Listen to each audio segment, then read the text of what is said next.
안녕하세요. 저는 평범한 50대 아줌마 이야기 채널을 잘 듣고 있는데요.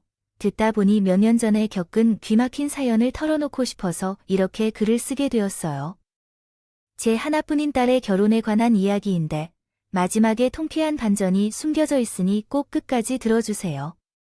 그럼 잘 부탁드립니다. 저는 결혼을 좀 일찍 한 편이었어요. 집안 사정으로 고등학교를 졸업하자마자 바로 작은 유통회사에 취했는데 거기서 만난 동료와 눈이 마주치자 바로 결혼까지 하게 되었죠. 남편은 참 좋은 사람이었어요. 성실하고 다정하고 가정적이었는데 시댁이 넉넉하다거나 돈을 잘 다루거나 그런 건 아니었지만요.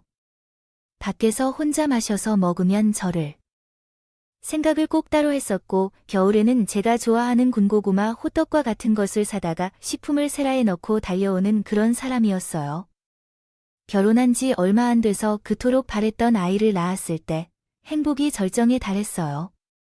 전쟁처럼 육가 때문에 밤에 제대로 자지 못해도 항상 행복했네요. 하지만 솜사탕처럼 달콤한 시절은 길지 않았어요. 딸이 5살이 된 해 남편이 퇴근길에 뺑소니를 당했어요. 남편을 친 운전자가 도주하고 남편은 싸늘한 아스팔트에서 5시간이 넘도록 방치되었고 뒤늦게 다른 행인의 신고로 병원에 실려갔을 때 이미 숨을 거둔 상태였어요. 남편의 차디찬 시체를 마주할 때 제 마음은 이루 말할 수 없었어요. 사랑하는 사람을 먼저 떠나보낸 분들은 아실 거예요. 그 억장이 무너지고 미칠 것 같은 심정을 밥을 먹어도 먹는 게 아니었고 잠을 자도 자는 게 아니었죠. 마치 마 같아서 남편의 뒤를 따라가고 팠어요. 하지만 냉혹한 현실은 그마저도 허락하지 않았죠. 아직 제 아빠의 죽음을 인지조차 못하는 어린 딸이 있었으니까요. 남편이 죽고 나니 당장 먹고 살 길이 막막해졌다나면서 완전히 패가망신한 상태였고요. 시골에서 농사 짓는 시어머니와 시아버지는 원래부터 살림이 궁핍했거나 하여 이사를 했어요. 그리고 근처에 있는 식당에서 서빙 일을 시작했죠. 이렇다 할 경력도 기술도 없는 제가 할 수 있는 일은 그런 것이었어요. 단순 서비스 업무만 했었는데 일이 어려운 것은 둘째치고 어린 딸을 혼자 집에 방치해야 하는 것이 마음에 걸렸어요. 현재는 유치원 종일반 또는 방과 후 학교 등이 잘 조직되어 있긴 하지만 그러한 상황이 있었잖아요. 밖에서 일하는 엄마들은 대부분 어린 자녀들이 그냥 집에 남아 있어야 했죠. 그래서 아이들끼리 라면을 끓여 먹거나 학교 숙제를 하며 시간을 보낸 적이 있죠. 우리 딸도 그랬어요. 아직 어려워서 불을 쓰진 못했지만 대신 냉장고에 콩나물 무침이나 무장아찌 같은 밑반찬을 미리 만들어 놓고 차려 먹게 했죠. 밥이나 국도 미리 해 놓았어요. 물론 어린 딸은 밥을 싫어하면서 빵이나 과자로 식사를 대신했지만 그래도 야단을 치거나 그러진 않았어요. 못했어요. 딸을 혼자 두고 나가서 일해야 하는 엄마의 알량한 죄의식 때문이었죠. 이제 돌이켜 생각해보면 그 시절에는 딸을 제대로 키우지 못했다는 부끄러움이 늘 힘들었던 것 같아요. 그래도 다행히 딸은 가지 않아서 자랐어요. 죽은 남편을 닮아 똑똑하고 성실한 구석이 있어서 공부도 잘했고 글 쓰는데 재주가 있어서 장문대회에도 여러 번 출전해왔죠. 저는 내심 딸이 명문대에 입학해서 대기업에 들어가거나 전문직이 되길 바랐는데 딸에게 무엇이 되고 싶냐고 물어보면 항상 작가라고 얘기하더라고요. 어릴 때 잠깐 꾸물거리기도 하고 많은 꿈을 꾸려고 했는데요. 웬걸 3학년 마지막으로 지망대학을 정할 때 문학과에 진학하고 싶다고 하더군요. 그제야 딸이 생각보다 진지하게 작가가 되고 싶다는 걸 알았어요. 대학도 4년제 문과가 아니라 작가가 졸업한 2년제 전문대를 가고 싶다고 했어요. 딸의 담임 선생님은 물론 교장 선생님까지 절에게 이야기했어요. 제발 딸이 마음을 바꿀 수 있도록 설득해주세요. 어머님도 아시겠지만 이지영이가 머리가 좋고 열심하다고 해요. 내신도 좋고 수능 시험을 봤다면 상위 5% 안에 드는데 이 정도면 서울에 있는 문과 대학 중에서 선택할 수 있는 수준이에요. 서울대에 충분히 입학할 수 있다고요. 근데 2년제 전문대를 가겠다는 게 맞는 결정인가요? 아무리 문과가 유명해도 전문대학의 성적을 너무 아까워해요. 어머님 부디 좋은 말씀 해주세요. 마음 좀 돌려주십시오. 선생님의 말씀을 듣고 처음에는 저도 그럴 거라고 생각했는데요. 딸과 단둘이 대화를 나눠보니 생각이 바뀌더라고요. 딸의 글에 대한 열정이 생각보다 더 뜨거웠어요. 지영아, 너 정말 작가가 되고 싶니?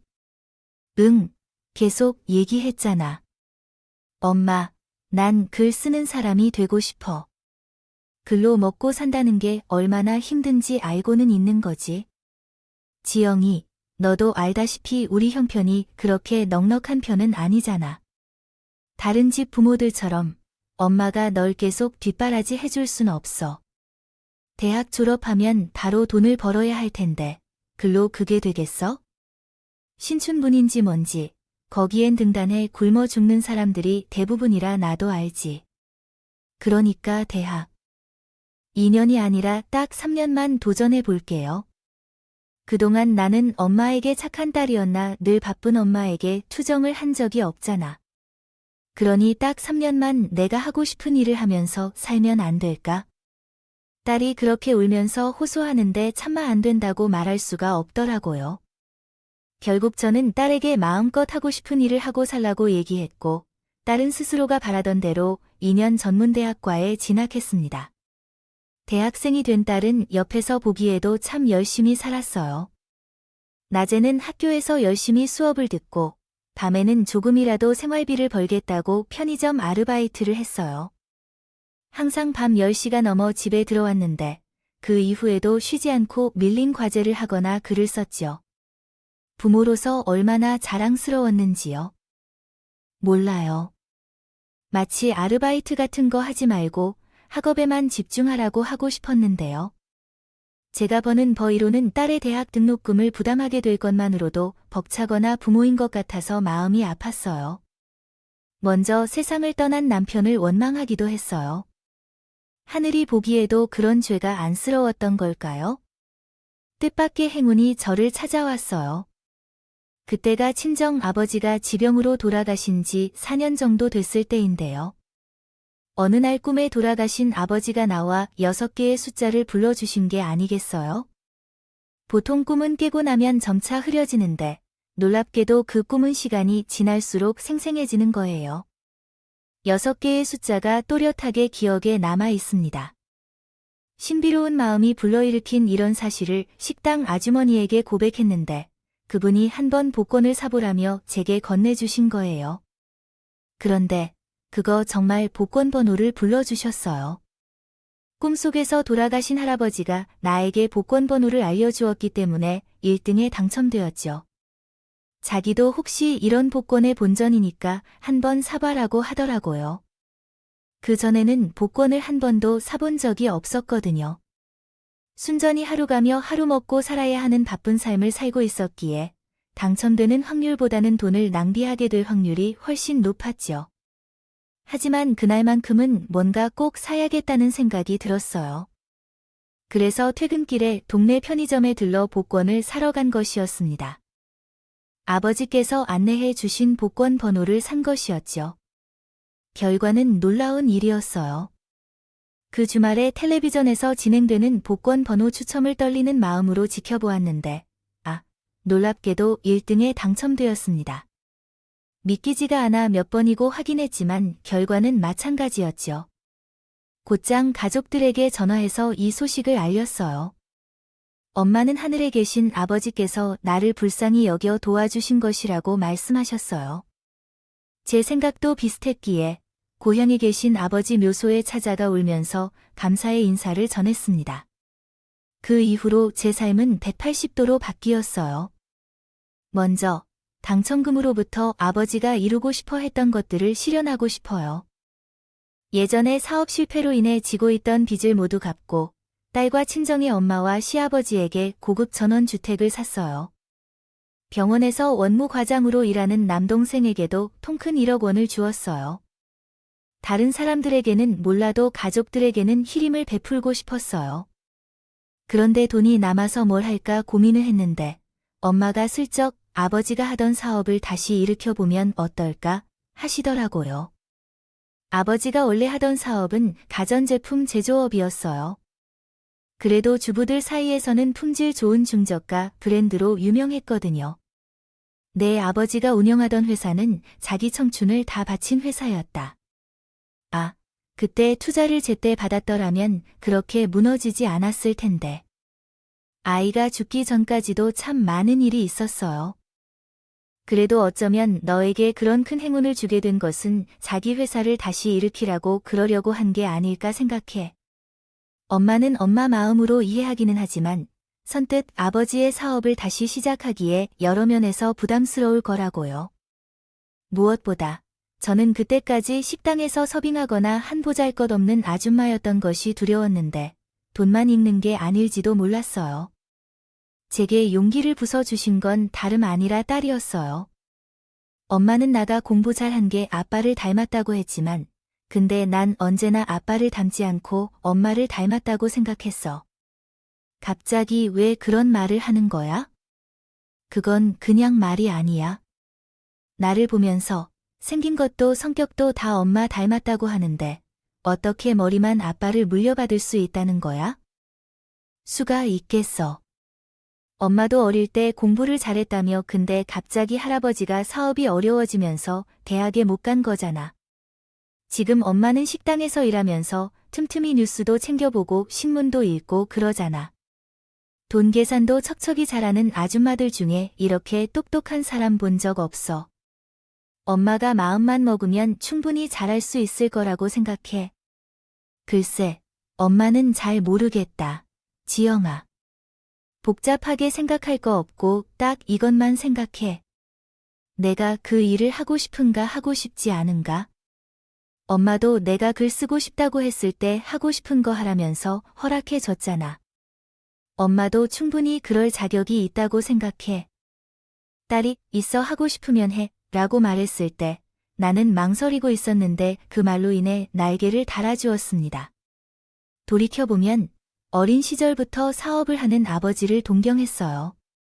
아버지처럼 되고 싶다는 생각을 항상 했죠. 아버지도 제가 자신을 많이 닮았다 보며 저를 예뻐해 주셨어요. 나중에 커서는 자신의 사업을 계승하라고 농담처럼 말씀하셨죠. 그래서 큰 결심을 하고 사업을 재개했습니다. 물론 혼자 시작하기에는 두렵고 주변에서 많은 도움을 받았어요. 아버지가 회사를 이끌 때 함께 도와주던 임원분들을 찾아가 도움을 청했고 남동생도 병원 일을 그만두고 부사장으로서 적극적으로 도와주었어요. 이 덕분에 회사는 큰 문제 없이 운영되었고 5년도 안 돼서 했던 전성기를 되찾은 성공이 돈을 부른다는 것이 통장에 복권 당첨금을 받았던 시절 버렸던 가는 금액이 찍히기 시작했네요. 경제적으로 여유가 생기면서 주변을 좀 베풀어야겠다는 마음이 들기 시작했어요. 저 혼자 이룬 성공이 아니었기 때문에 회사 이름으로부터 이웃들에게도 많이 베풀고 남동생이 일하는 병원에 매년 꾸준히 기부도 시작했어요. 시에서 하는 작은 병원이라 다른 대형 병원들처럼 투자를 받기가 쉽지 않아요. 시설도 많이 낡아 있고 돈이 부족해서 치료를 받지 못하는 환자들을 위한 복지 제도도 잘 되어 있지 않았거든요. 딸은 따로 열심히 생활하고 있습니다. 살아왔지만 대학을 졸업한 후 신춘문예에 도전했지만 결과는 얻지 못했어요. 세상에는 글을 잘 쓰는 사람들이 너무 많더라고요. 애초에 매년 뽑히는 인원이 너무 적어서 등단이 매우 어렵다는 것을 깨달았어요. 결국 딸은 소설 쓰는 대신 드라마 분야로 방향을 틀었어요. 그런데 드라마 작가가 되는 것 또한 쉽지 않았어요. 만극 공모전에 합격하거나 드라마 보조 작가로 입문해 메인 작가의 시선을 끌어야 했거든요. 공모전에 합격하는 일도 신춘문예 등단만큼이나 어렵고 보조 작가로 일하는 것은 사람이 할 수 있는 일인지 모를 만큼 너무 어려웠어요. 메인 작가 대신 거의 50만 원도 받지 못하고 일을 했어요. 자료조사 대본 초최를 작성하는 것은 기본이라고 생각합니다. 또한 살면서 주된 작가는 밥도 차려주고 속옷까지 빨아주며 한여 역할을 해야 한다고 하더군요. 처음에는 딸도 한 유명 작가 밑에서 보조 작가로 일했는데 반년도 버티지 못하고 그만뒀어요. 그러나 그녀는 제법 의연해 보여서 잘 버티고 있다고 생각했지만 어느 날 딸이 술을 과도하게 마시고 집에 돌아왔다고 합니다. 그때 그녀는 저를 붙잡고 울면서 말했어요. 엄마, 나는 엄마의 딸이 아니라고 생각해. 너무 한심하고 못난 사람 같아. 왜 이렇게 멍청한 것들만 마구마구 따라하는 거야? 갑자기 무슨 말을 하는 거야, 지영아? 너는 충분히 잘하고 있는 거야. 작가가 되는 게 아무리 재난에 컸다 해도 하루아침에 이루어지는 일이 아니잖아. 그러니까 더 끈기 있고 열심히 해야 하는데 순문하기 힘들다고 해서 드라마로 도망치는 것도 힘들고 보조작가 생활을 반년도 못하고 때려치는 것은 자신을 너무 한심하게 만들고 창피해야 하는데 이런 나로서 어떻게 사람들의 마음을 움직이는 글을 쓸 수 있겠어. 그런 생각은 하지 마, 지영아. 지금 이렇게 힘든 것도 다이 자산이 될 거야. 아파하고 힘들면 더 좋은 글이 나올 거라고. 이제 엄마는 너를 얼마든지 뒷바라지 해줄 능력이 있어. 그러니까 포기하지 마, 알겠지? 저는 나름대로 딸을 위한 것으로 최선을 다했는데요. 그게 힘든 딸에게는 그다지 와닿지 않았나 봐요. 딸은 결국 저가 아닌 새로운 의지를 찾아갔어요. 바로요. 그날 남자였죠. 딸이 제 앞에서 엉엉 울었던 이후로 약 서너 개월 정도 지나갔나요? 갑자기 딸이 제게 결혼하고 싶은 남자가 생겼다고 말했어요. 딸이 사귀는 남자가 있는 것도 몰랐기 때문에 얼마나 놀랐는지 모르겠어요. 뭐, 너 만나는 남자 있었니? 응, 한 3개월 됐나. 그 외삼촌 전에 일했던 병원 있잖아. 그 병원에서 일하는 의사야. 그럼 내 외삼촌이 소개해 준 거야? 아니, 그건 아니고. 나 요즘 스트레스성 위험 때문에 계속 병원 다녔잖아. 오며 가며 계속 얼굴 보다가 오빠가 먼저 고백해서 사귀게 됐어. 오는 3 다녔던 것도 몰라. 가족에 대해선 아무 말 안 했거든. 엄마가 사업한다는 것도 모르고 일부러 말하는 거야? 왜 자격지심이 될 수도 있는데 나는 아무것도 아닌 백수야. 말이 좋아서 작가가 되고 싶은 지망생이니 지금은 글도 거의 안 쓰고 엄마를 믿고 허황된 꿈을 꾸는 거라고 생각하면 어떻게 해야 할까? 나는 전혀 그런 게 아닌데 딸의 마음인 것도 아니었어요. 만난 지 얼마 안 됐기도 하고요. 그러니 더욱 결혼 얘기를 꺼내는 딸이 이해가 안 된다더군요. 근데 무슨 결혼을 하겠대? 지금 당장은 그 사람이 너무 좋은 것 같은데 못해도 사계절은 만나봐야지. 만나면서 괜찮은 사람인 거다 싶으면 천천히 서로의 집안에 대해 이야기하는 거고. 그래, 그런데 딸의 굴이 급게 어진다 싶더니 웬걸 딸이 너무나 충격적인 얘기를 했어. 꺼냈어. 나도 그렇게 하려고 했는데 미안해, 엄마. 나 사실 임신했어. 이제 4주 됐대. 뭐, 임신이야. 넌 그 남자 애를 가졌다는 말이야. 나름 조심한다고 했는데 정말 미안해, 엄마. 미안해. 딸은 눈물이 그렁그렁해졌어. 이제 몰라. 황망한 마음에 아무 말도 못하자 덜컥 겁이 났는지 급기야 아이처럼 엉엉 울더군. 급한 대로 일단 딸을 끌어안고 괜찮다며 달래줬지만 머릿속은 실타래가 엉킨 것처럼 너무 복잡했어. 일단 내가 만난다는 그 남자부터 한번 만나보자. 그 사람도 내가 애를 가진 거 알고 있는 거지. 응, 오빠도 처음에 많이 당황했는데 그래도 이미 생겨버렸네. 어떻게? 하겠다고 책임지겠다고 하더라도 그나마 딸이 만난 남자가 완전 쓰레기는 아닌 것 같아서 다행이었어요. 다음날 바로 딸의 남자친구를 만났는데 남의 집 귀한 딸을 임신시켰다는 놈일 거라고 예상했지만 생각보다 착실하고 바르게 생겼군요. 본인도 자신의 잘못을 알아서 그런지 대뜸 고개부터 숙이더니 어머님, 정말 죄송합니다. 제가 좀 더 조심했어야 했는데 어머님만 허락하신다면 지영이와 뱃속의 아기를 제가 책임지고 싶습니다. 제 이름은 이래인데 배도 땡땡 병원 의사이고 돈도 잘 벌고 제 명의로 된 아파트도 하나 있습니다. 나름 성실하고 착하다는 소리를 많이 듣고요. 정말 우리 지영이 책임질 수 있겠나요? 결혼이라는 게 애들 소급 장난이라 생각했었는데요. 아니요, 엄연한 현실일 뿐이에요. 네, 저도 남자이지만 다 압니다. 걱정 마십시오. 지영이를 꼭 행복하게 해주겠습니다. 덜덜 떨면서도 희망을 장담하는 걸 보니 그래도 조금은 믿음이 간답니다. 하긴 뭐, 이미 애가 생긴 마당에 믿음이 안 가면 어찌 되겠어요. 대부분의 부모들이 그렇듯이 저 또한 애를 지우라고 할 만큼 모진 일이었거든요. 다행히 예비 사위도 마찬가지였나 봐요. 아들의 사고 아닌 사고 소식에 많이 놀랐다고 하던데요. 그래도 결국엔 결혼을 허락했다고 하더군요. 제 입장에선 참 다행이었죠. 결혼, 특히 속도 위반 결혼은 아무래도 딸 가진 쪽이 약자였다. 번개불에 콩 굽는 듯이 결혼 준비를 하기 시작했어요.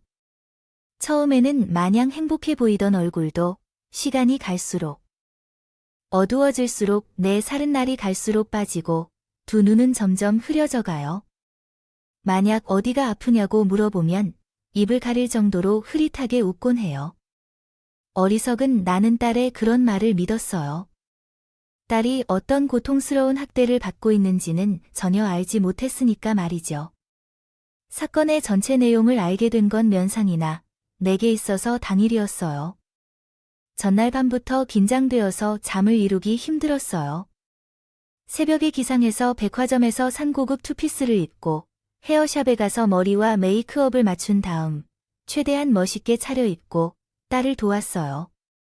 그런데 함께 차를 타고 가는데 딸이요. 문득 이상한 말을 하더라도 엄마, 혹시 어머니 아버지가 뾰족하게 말을 하더라도 신경 쓰지 마세요. 옛날 분들이라 그런지 말투가 조금 뾰족스러우면서 서로 조건을 걸어서 얘기하다 보면 감정이 상하기도 쉬워요. 그래서 걱정 마세요. 엄마도 주변 사람들에게 물어봐서 많이 얘기를 들었어요. 대한 글은 할 거예요. 근데 그분들이 너에게도 뾰족하게 하는 건 아니라면 너도 잘해줄 거예요.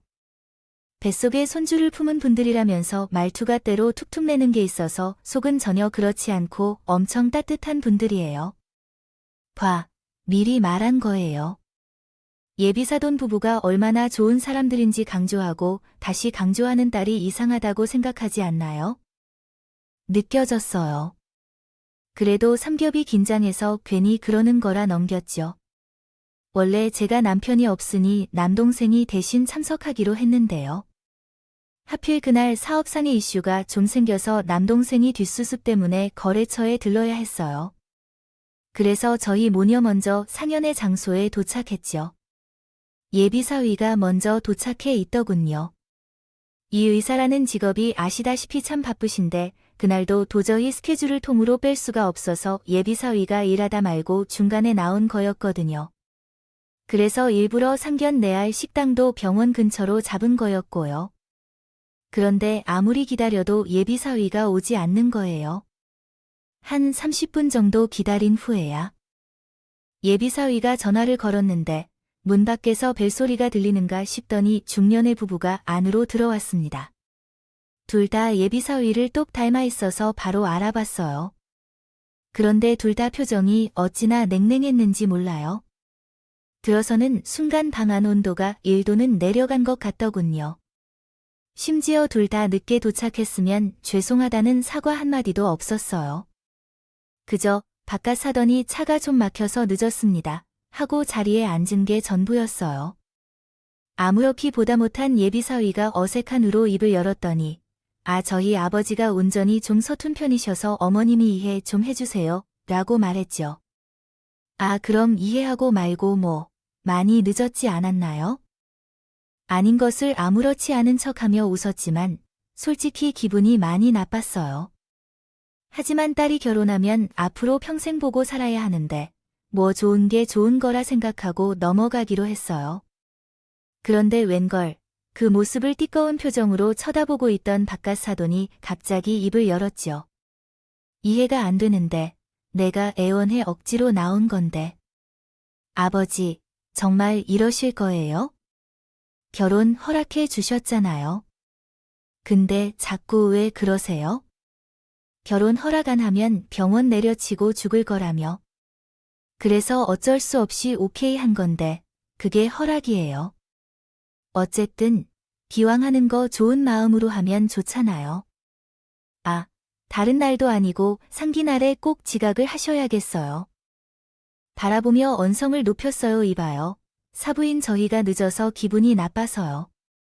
아, 아니요. 저 괜찮아요. 당연히 괜찮으셔죠. 사실 그쪽 딸이랑 우리 아들이랑 연애하고 있다는 게 말이 됩니까? 아시는지 모르겠지만 저 말입니다. 서울대를 나와서 현재 교수로 일하고 있습니다. 우리 아들은 땡땡 병원에서 의사이고요. 그쪽 다니면 어떻습니까? 전문대를 나와서는 여적 백수로 있잖아요. 반반한 얼굴 하나 믿고 내 아들 재주 좋겠고 연애선이 임신으로 발목을 잡았는데. 아, 솔직히 제 입장에선 똥 밟은 것보다 다름없습니다. 부모로서 이해하시겠죠? 제 딸이 발목을 잡았다는 이 똥을 밟은 것처럼 그 따위 망발을 하는데 제 심정이요. 어떻게 말씀드려야 할지 말다 뺨때 맞춥니다. 분노로 인해 눈앞이 캄캄해지면서 호흡까지 가빠지더라고요. 그래서 애써 침착한 목소리로 입을 열었어요. 상대방의 심정은 이해하는데 아무리 그래도 상견례의 장소에서 그렇게 말씀하시는 건 솔직히 좀 모욕적이며 예의를 지켜주셨으면 합니다. 제 빠른 말이 거슬렸던 걸까요? 바깥에서 기가 차스나듯이 숨을 코골었지요. 뭐라고요? 이만 한데 그로 다녀려고 하는데 아주 뻔뻔한 모녀가 뚜렷하지 않다는 것이고 애원해도 모자라는 판인데요. 어디서 고개를 빳빳하게 돌렸는데 되더라고요. 결혼 허락한 것도 아니고 이 정도로 상견례장을 내다니 아주 그건 좀 심한데 비슷하겠네요. 지금이라도 결혼을 끊을 수 있다는 거 있느냐고요?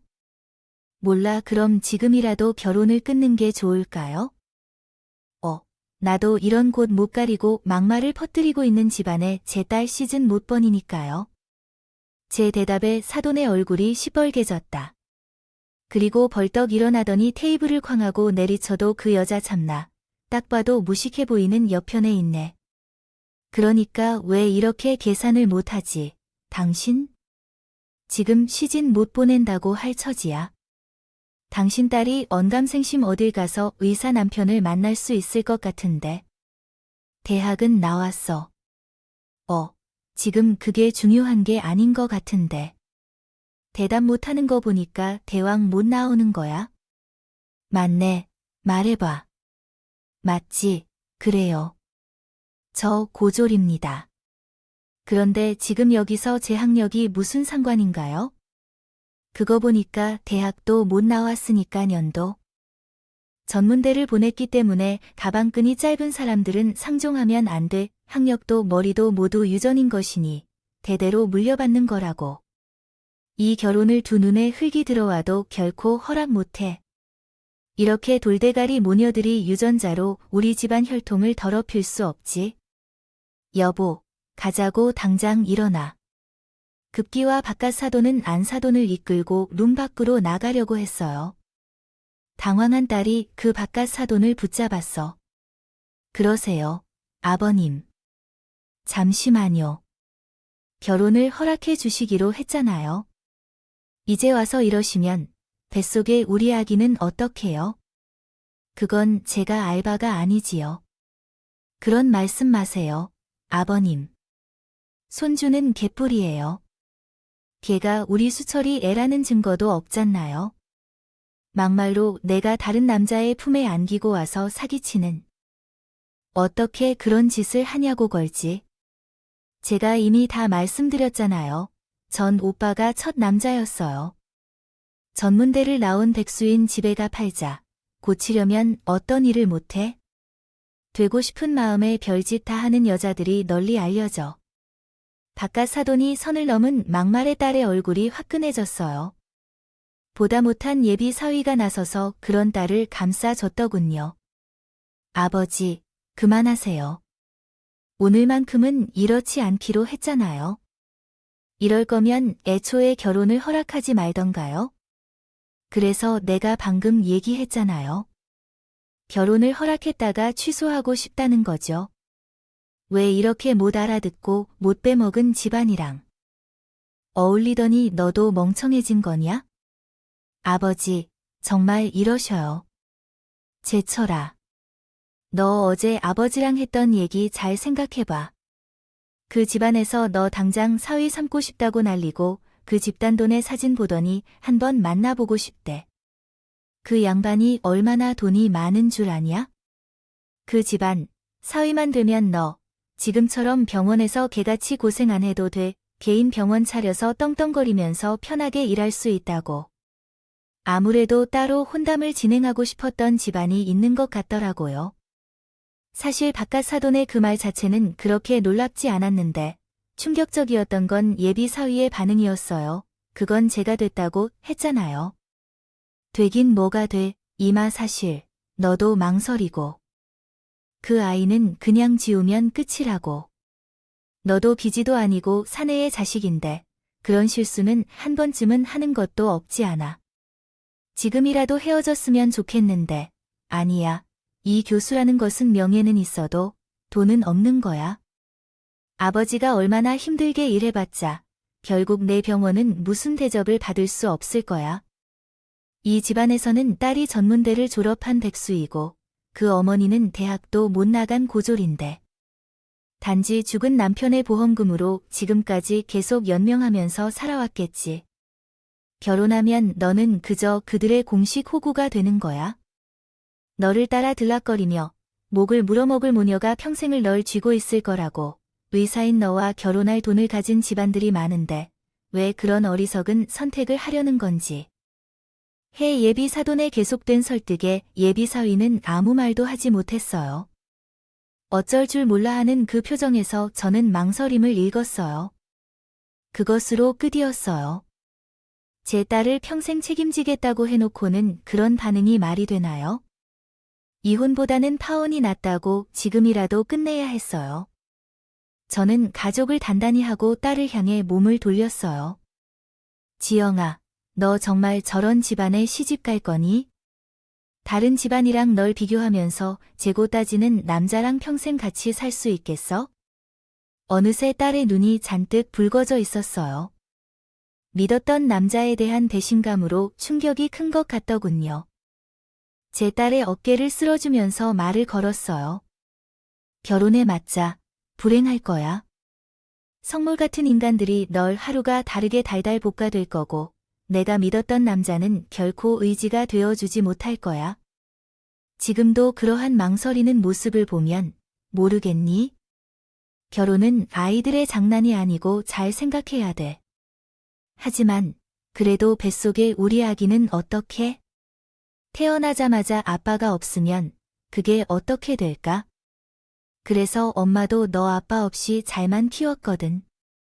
나도 잘 크긴 했지만 이 날까지 변별되게 뭐 하나 이룬 것도 없었고 그냥 엄마 등골이 빼먹는 백수였는데 그게 무슨 말이야? 너는 고등학교 때부터 지금까지 작가가 되는 일념 하나로 얼마나 노력했는데 그 노력이 어떻게 백수라는 한 단어로 치부될 수 있을까요? 다른 사람들은 그렇게 여길 수 있겠지만 너는 그런 사람이어서는 안 돼. 자신의 노력을 부정하지 마세요. 제 말에 흔들리던 딸의 표정은 점차 단단해졌고 결국 천천히 고개를 끄덕였습니다. 엄마 말이 맞아. 나는 지금까지 작가가 되려고 열심히 노력했고 앞으로도 노력할 거야. 나는 그 꿈을 신뢰해줄 사람과 함께 평생을 보내고 싶어요. 이런 결정적인 순간에 내 편을 들어주기보다는 다른 여자와 비교하고 평가하는 사람과 함께는 결코 있을 수 없어요. 나도 그렇게 생각하고 있었는데 우리 아이의 아빠가 없는 배속에 대해 키우면 안 된다는 생각에 애써 모른 척했어. 저 인간 부모란 작자들이 나랑 엄마에 대해서 온갖 막말을 할 때도 바보같이 꼭 참기만 했어. 다른 건 몰라도 엄마에 대해 막말할 땐 내가 화를 냈어야 했는데 엄마가 그동안 날 어떻게 키웠는지 미안해 엄마. 내가 너무 바보 같았어. 이제라도 알았으니 됐어. 딸, 그럼 이제 우리 그만 돌아가자. 저는 예비사돈 내외를 제치고 딸과 함께 밖으로 나가려고 했어요. 그런데 바로 그때 벌컥 문이 열리면서 누군가 안으로 들어오더군요. 다름 아닌 제 동생이었고, 아이고, 죄송합니다. 갑자기 회사에 급한 일이 생기는 바람에 허둥지둥 사과부터 하던 동생은 뭔가 돌아가는 분위기가 이상하다는 걸 감지했어요. 슬그머니 저와 딸이 오더니 무슨 일이야? 묻더군요. 저는 지금까지 있었던 일을 소상히 다 밝혔어요. 그러자 동생이 기가 막히다는 듯이 허물숨을 죽이더군요. 아니, 저쪽 집안에선 누나가 무슨 일 하는지 몰라. 지영이가 굳이 말 안 했다고 했어. 그래서 오늘 상견례기 하면서 천천히 얘기하려고 했는데, 아이고 진작 말을 했어야지. 아니, 말을 안 하길 잘했다고 해야 하나. 덕분에 쓰레기 같은 집안 골라낼 수 있었으니, 그렇게 말한 동생이 예비 사위 쪽으로 몸을 돌렸어요. 그리고 큰 소리로 말을 걸더군요. 이보세요, 강 선생님. 제가 누군지 모르겠어요. 지영이 외삼촌이 있나요? 오늘 상전에서 같이 하기로 했다고 얘기했습니다. 그것뿐만이 아니라 저희 병원에서 같이 동거 등록하던 사이였어요. 제가 그만둔 지 몇 년 되었지만 나름 몇 번 회식도 같이 했는데 서운합니다. 그제야 예비사위가 제 동생의 얼굴을 살펴봤어요. 그러더니 뒤늦게 생각이 나더니 외치며 비명을 지르더군요. 원무 과장님, 이제야 기억이 나네. 보니 당황하는 예비사위와 달리 사돈 부부는 태어났어요. 오히려 코웃음을 치더군요. 참나, 나는 또 같이 일하던 의사였다. 아이, 얼마나 대단한 사람인가 했더니만 꼴랑 원무과장 의사도 아닌 주제 무슨 될 줄이야. 유세를 하지 않게 되자 예비사위가 펄쩍 뛰며 자신의 아버지를 쳤어요. 그만하세요. 아버지는 그냥 평범한 분이 아니에요. 제가 말했잖아요. 우리 병원을 그만두고 사업을 하면 대박을 낼 수 있고 그분이 연간 수억 원씩 기부하는 분이에요. 그분이라며 그때야 예비사위 부부의 얼굴이 당황으로 붉어졌어요. 뭐? 그 가전제품으로 엄청 대박 나는 회사? 네, 누나랑 함께 둘이서 아버지가 하던 사업을 다시 이렇게 세운 거라고 했는데, 그럼 그 누나는 지영이, 어머님, 그러자 잠을 깬 딸이 고개를 끄덕였어요. 맞아요. 그동안 일부러 숨기진 않았어요. 오빠가 부담스러워 할까봐 말을 안 했을 뿐이에요. 거였는데 어느 정도 내 자격지심도 있었고, 근데 이젠 말해야 될 때가 된 것 같네. 우리 엄마는 땡땡 기업 사장이야. 우리 외삼촌은 부사장이고, 오빠도 땡땡 기업을 잘 안다. 오병고 기부자인 없을 거라 생각하지 않았나? 병원장님께는 설명이 길듯해 했지. 딸의 고백에 어떻게 해야 할지 몰라 하던 예비사위가 동동 발을 굴렸어요. 그걸 왜 진작 말 안 했어? 말했으면 우리 부모님이 그렇게 결혼 반대하지도 않았을 텐데. 아니면 우리도 좀 더 순탄하게 결혼했을 거란 생각도 들고. 내가 과연 행복했을까? 처음에는 내 자격지심 때문에 말을 하지 않았는데, 중하더라도 혹시 내 배경을 오빠가 알게 되면 태도가 변하지 않을까? 그러면 난 그런 속물적인 오빠한테 실망하지 않을까? 이렇게 다시 재구성할 수 있습니다. 아는 게 어딨어? 맞아. 그래. 나도 알아. 오빠가 책임질 거라고 했지만 계속 후회하고 있어. 어떻게든 기회가 되면 도망가고 싶어. 결국 오빠는 내 예상을 벗어나지 못했어. 지영아, 난 그런 건 아니라고. 그냥 자신이 좀 부족했을 뿐이야. 결혼은 한 번도 생각해 본 적 없는데, 아니 대뜸 애가 생겼다는데. 그래도 어쨌든 책임질 거라고 했잖아. 그러니까 끝까지 책임져야 했어. 당신 앱이라는 사람이 다른 이야기를 하니까 망설이는 거야? 나랑 뱃속 우리 아기를 버리고 다른 여자한테 갈 아란 말이었던 거였지. 내가 모를 줄 알아? 절대 아니야. 그냥 고민만 좀 하면 됐을 뿐이야. 누구라도 아이란 사람이라면 다들 그렇게 말하겠지만 나는 남자라면 내가 여자를 이렇게 부모라고 부를 여자를 만난다면 그때부터 연락을 끊었을 텐데. 차라리 좋아. 당신처럼 아빠가 없으면 더 좋겠어. 나는 아이가 없고 대신 잘 키울 테니까. 다시는 나에게 연락하지 말아줘. 우리 사이는 오늘로 끝이야. 그 말을 끝으로 다른 손을 잡아주었어요. 엄마, 이제 우리 집에 가자. 삼촌도 같이 나가요. 그런 식으로 우리 가족은 상견례를 밖으로 나가려고 했는데 그때까지 잡고 있던 예비 사장네와 내부가 빨리 저를 붙잡으며 사모님이 잠시만요.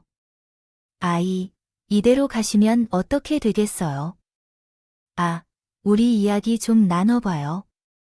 네, 이제 빨리 어떤 이야기를 하는 거야? 거조 이 결혼을 먼저 엎은 건 그쪽이에요. 아, 그 말에 따르겠다. 왜냐하면 그게 그러니까 뒤늦게 제 정체를 알게 된 예비사돈 내외는 어쩔 줄 몰라 했어요. 특히 제게 가방끈이 어쩌고 했던 바깥 사돈은 낭패감에 식은땀까지 뻘뻘 흘리더군요. 사부인, 방금 전에 제가 말이 너무 심했습니다. 죄송합니다. 아들이 제게 미리 언제도 없이 갑자기 결혼하겠다고 하니까 속이 이상해서 그만. 아이, 부인도 같은 부모로서 제 심정을 이해하시죠. 바깥 사돈에 되도 않는 핑계에 허도 음이 나오더군요. 아니요, 같은 부모로서 조금도 이해가 가지 않는데요. 저는 제 아들이 엄한 처녀를 임신시켰으면 일단 야단부터 쳤을 겁니다. 그리고 그 집 부모들을 찾아가서 정중하게 사과부터 할 거예요. 그쪽은 어떻게 했나요? 대학 교수님답시고 저를 무시하고 우리 딸은 의사이고 아들은 발목 잡는 더러운 여자로 매도했고 그런 주제로 우리 집안이 잘 나가는 사업가 집안임을 알고 이렇게 말하는 것은 솔직히 역겹네요. 너무 무식하고 속물적이에요. 상종하고 싶지 않으니 이쯤 하도록 할게요. 우리 사모님이 잘못했습니다. 아, 이대로라면 저희는 무엇이 될까요? 저희 아들 앞날을 맡고 자식까지 잃게 해버린 애비뿐인가요? 부디 용서를 바랍니다. 급기야 박사람은 제게 털썩 무릎을 꿇었어요. 눈치를 채우고 있던 안사돈 예비. 사위도 슬금슬금 뒤를 이어 무릎을 꿇습니다. 일가족이 단체로 머리를 숙이면서 사과하는데 그 모습이 참으로 우스워 보인다. 저희 딸은 이미 마음을 확고히 굳힌 것 같아서요. 죄송하지만 혼담은 없이 처리해야겠습니다. 아울러 이러한 속물적인 집안에서 자란 아들이 좋은 의사가 될 수 없다는 생각이 들었습니다. 이 부분에 대해 병원장님과 좀 길게 대화를 나눠봐야겠어요. 저는 그 병원에 많은 기부를 했기 때문에 병원장님과는 특별한 관계가 있습니다. 그런데 사람은 끔찍한 얼굴을 가진 예비 사범이라도 다르게 보지 않나요? 아이고, 정말 왜 그런지 모르겠어요. 우리가 무릎을 꿇고 용서를 구하고 있는데 이러십니까? 그게 뭐 대단한 일인가요? 힘있고 돈 많은 사람들 앞에선 수백 번이고 얻을 것 같은 값센 무릎으로 보이는데, 뭐요? 값센 무릎으로 보이는데, 뭐요? 당신 지금 말 다 했어. 사람이 이렇게까지 잘못했다고 하는데, 아, 당신은 뭐 살면서 실수 같은 거 안 적 없어. 아, 그렇게 잘났냐고. 우리 아들 그 병에서 기만해봐. 내가 당신을 고소할 거야. 콩만 먹일 거라고. 참나, 어디 해볼 테면 해보세요. 제가 뭐 그쪽 아드님을 강제로 어떻게 한대요? 병원장하고 비니 얘기만 나눠본다고 했지. 아드님이 아주 실력 좋고 환자들이 사랑하는 의사면 당연히 아무 문제도 없겠죠. 더는 말도 섞고 싶지 않네요. 그럼 이만 실례하겠습니다. 저는 딸과 동생을 데리고 유유히 그 자리를 떠났어요. 그리고 며칠 뒤에는 사석에서 병원장을 만났죠. 은근히 예비 사위 아닌 딸의 전 남자친구에 대해 물어보니 역시나 문제가 많은 친구라고 했어요. 불친절하고 환자들 사이에서 악명 높고 까다로운 수술은 아예 맞지 않는다고 하더라고요.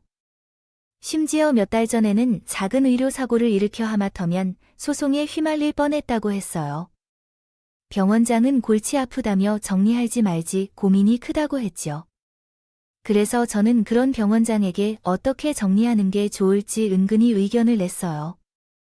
그리고 눈치가 빠른 사람이라 그런지 바로 무슨 일이 있었는지 알아보는 눈치더라고요. 결국 한 달도 안 될 딸의 전 남자친구가 그 병원에서 잘렸습니다. 외부적으로는 의료사고로 인해 잘렸다는 것으로 알려져서 아마 어디서도 항의하지 못했을 것이라고 생각해요. 자신의 아들이 병원에서 처리됐을 때 그 집안에서는 당연히 난리가 났어요. 제 소송을 고소하면서 많이 하더니 실제로 소송을 걸었다고도 말했습니다. 하지만 제가 어떤 잘못을 저질렀는지는 애초에 모릅니다.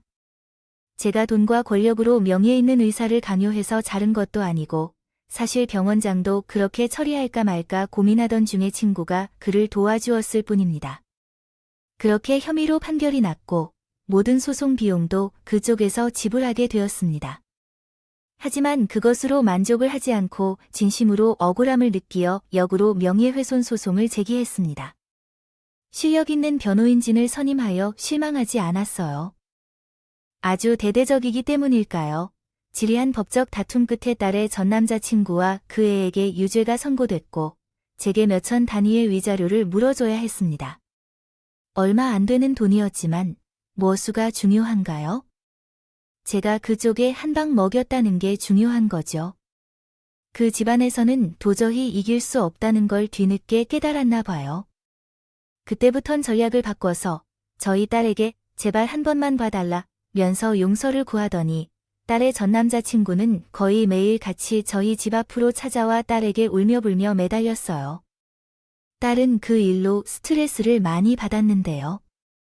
아무래도 단순한 연인 관계에서 끝난 게 아니라 뱃속에 애까지 있다 보니까 쉽게 끊어낼 수가 없었나 봐요. 보더라도 그런데 불행하다 해야 할지, 잘된 일이라 해야 할지, 그 과정에서 다른 심한 정신적 스트레스를 받았어요. 결국 뱃속에 있던 아이도 유산되었죠. 처음에는 너무 가슴 아팠지만 돌이켜 생각해보면 차라리 잘 됐다 생각해요. 그 날로부터 딸은 더 강해지기도 했고 독한 전남자 친구와 막대한 것을 먹는 집안의 식구들도 끊을 수 있었거든요. 유산 후에도 끊임없이 재결합을 노리던 딸의 남자친구는 덩치 좋은 사설 경위를 고용해 협박하자 바로 꽁지가 빠져 도망가 버렸어요. 정말 마지막까지 너무 한심한 모습이었죠. 그 이후로 딸은 한동안 많이 힘들어했어요. 자기가 아이를 죽였다는 죄책감에 시달렸죠. 함께 아이를 낳게 했던 딸의 때문에요. 남자친구는 멀쩡한데 왜 우리 딸만 이렇게 고통받아야 하는지 너무 속상했습니다. 마음 같아선 더 심한 복수를 해주고 싶었죠. 그래도 인과응보라는 게 있긴 한가 봐요. 이 딸의 남자친구와 그 부모란 인간들의 말로는 그렇게 좋진 못했거든요. 다른 병원으로 이직한 딸의 남자친구는 거기서도 의료사고를 냈고 결국 재판까지 가서 유죄 판결을 받았고 의사면허도 박탈당했어요. 다신 의사로 일을 못하게 된 거죠. 그렇다면 뒤늦게라도 정신 차리고 다른 길을 찾아야 할 의사 자리에 있던 놈이 어디 다른 평범한 일자리가 눈에 들겠어요. 사업을 하는 것이 더 좋겠다고 생각하고 부모의 도움을 받아 일을 잔뜩 벌이더니 결국 폐가 망신을 당한 일이었어요. 제가 사업을 해봤기 때문에 알지만 결코 만만한 일이 아니에요. 개나 소나 다 할 수 있는 일이 아니죠. 어쨌든 그 사람은 사업이 망하면서 억대의 빚을 짊어지게 되었어요.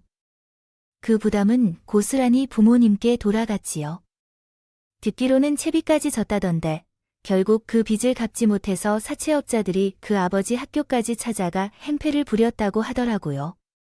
그 사건으로 그 아버지도 결국 학교에서 교수직을 잃고 지금은 건물 경비 일을 하며 어렵게 살아가고 있다고 합니다. 입주민들 갑질 때문에 여간 힘든 것 같아요. 사업자들도 여전히 돈을 빼앗으려고 압박을 하고 있습니다. 있고 말이지요. 그런데도 그 아들놈은 정신을 못 차리고 집안에 틀어박혀 술만 퍼뜨리고 있습니다. 마음이 안타까울 뿐만 아니라 쌤통이라는 생각에도 가슴 아프기까지 해요. 제가 너무 못된 걸까요? 반면에 제 자신은 누구보다도 잘 살고 있습니다. 사업도 여전히 번창하고 있고 병원의 기부도 꾸준히 하고 있습니다. 딸도 다행히 힘든 시절을 잘 이겨내고 지금은 좋은 남자를 만나 결혼했습니다. 새로운 사위는 성형외과 의사이세요. 처음에는 전에 만나던 남자와 직업이 같아 영 조급해했습니다. 하지만 1년 정도 지켜보니 우리 사흘처럼 성실하고 가정적이며 무엇보다 제 딸을 참으로 아끼는 것을 알게 되었어요. 둘이 결혼한 지 어느덧 3년이 지났지만 지금도 서로를 눈에 띄게 아껴줘서 마음이 아프지 않을 만큼 행복합니다. 사랑스러운 손주도 하나 낳아 잘 살고 있습니다. 요즘은 하루가 다르게 자라는 손주를 보는 재미로 살고 있어요. 나이가 들면서 남는 건 역시 가족분이라고 생각해요. 주변을 둘러보면 돈이 아무리 많아도 그것을 같이 쓰고 나눌 사람이 없으면 참 불행하다고 생각해요. 아동님들 중에는 혼자 사시는 분들도 많을 것 같아서 노파심에 덧붙이자면 꼭 피를 나눈 혈연 사이만이 가족인 것은 아니에요. 누구든지 옆에서 나를 위해주고 힘들 때 의지가 되어주면 그것이 바로 가족이겠죠. 나이가 들수록 사람은 참으로 귀하게 됩니다. 무디 곁에 있는 인연을 소중히 여기길 바랍니다. 긴 얘기를 들어주셔서 감사합니다. 모두에게 좋은 일들이 가득하기를 바래요. 안녕하세요.